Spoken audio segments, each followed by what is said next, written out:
Барлықтарыңызға қайырлы күн. Бүгін біз блокадалар жайлы айтатын боламыз. Ең әуелі өткен сабақты, яғни жүректің өткізгіштік жүйесін бір қайталап өтейік.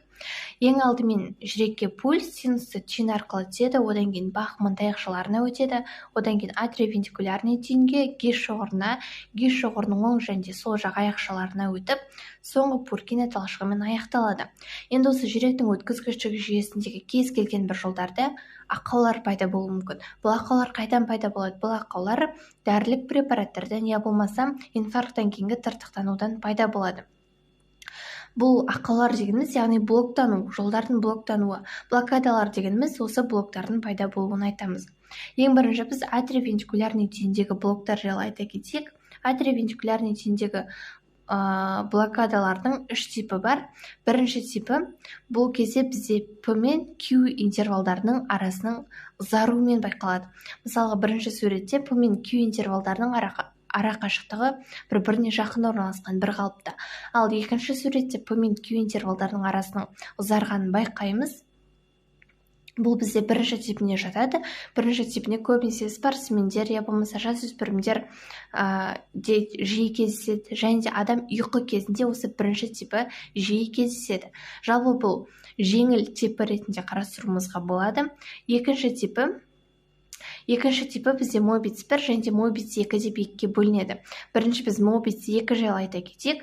Барлығы дұрыстыр, яғни П мен Q интервалдарының ара қашықтығы дұрыс, QRS комплексінде өзгеріс жоқ, өзгеріске ұшырамаған.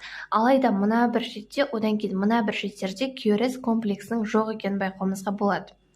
Яғни ЭКГ тізбегінде осындай көрініс көретін болсақ, бұл бізде атриовентикулярный түйін блокада екінші типі мобиц 2 деп атайтын боламыз. Енді осының механизмін түсіндіріп өтейік. ЭКГ тізбегінде осындай көрініс қайдан пайда болады? Ең бірінші, бізге синусы түйін арқылы пульс келеді, одан кейін атриовентикулярный түйінге келеді, бахман таяқшалар арқылы. Осылай жүрек жақсы жұмыс жасап тұрады. Бірақ та бір сәтте атриовентикулярный түйін шаршайды, жұмысын 1-2 секундқа тоқтатады. Соның нәтижесінде қарыншалар жиырылмай қалады.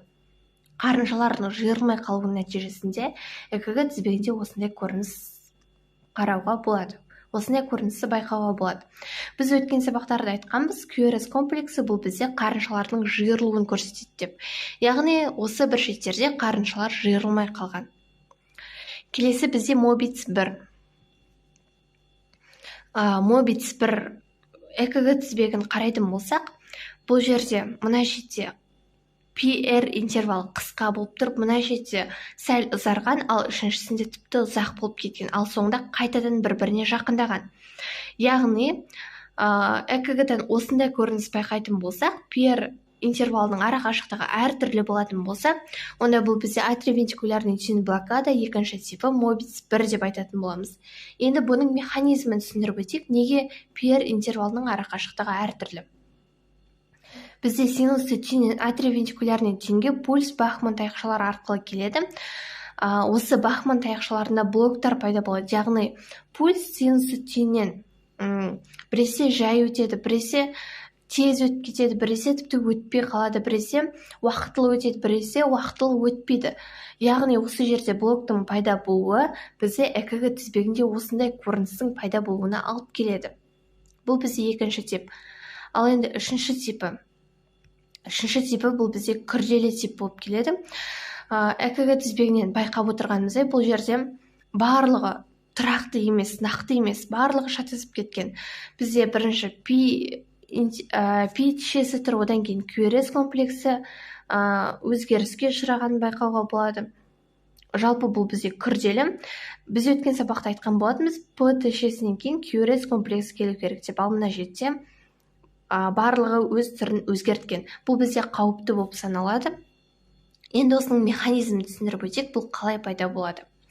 Бізде жүректе екі жүрекше және екі қарынша болады ғой. Сол екі жүрекше өз бетімен жұмыс жасайды, өз бетімен жиырылады, екі қарынша да өз бетімен жиырылады. Яғни бір сөзбен айтқанда, жүректе бастық болмайды. Бастық болмағаннан кейін жүрекшелер де қарыншалар да өз бетімен жиырылып, өз бетімен жұмыс жасайтын болады. Соның нәтижесінде ЭКГ-да осындай көрініс пайда болады, осындай қауіпті болып есептелінеді. Жалпы атревентрикулярный түйіндегі блокаданың 3 типі осылар. Келесі сабақта біз синатральный түйіндегі блокадалар туралы айтатын боламыз.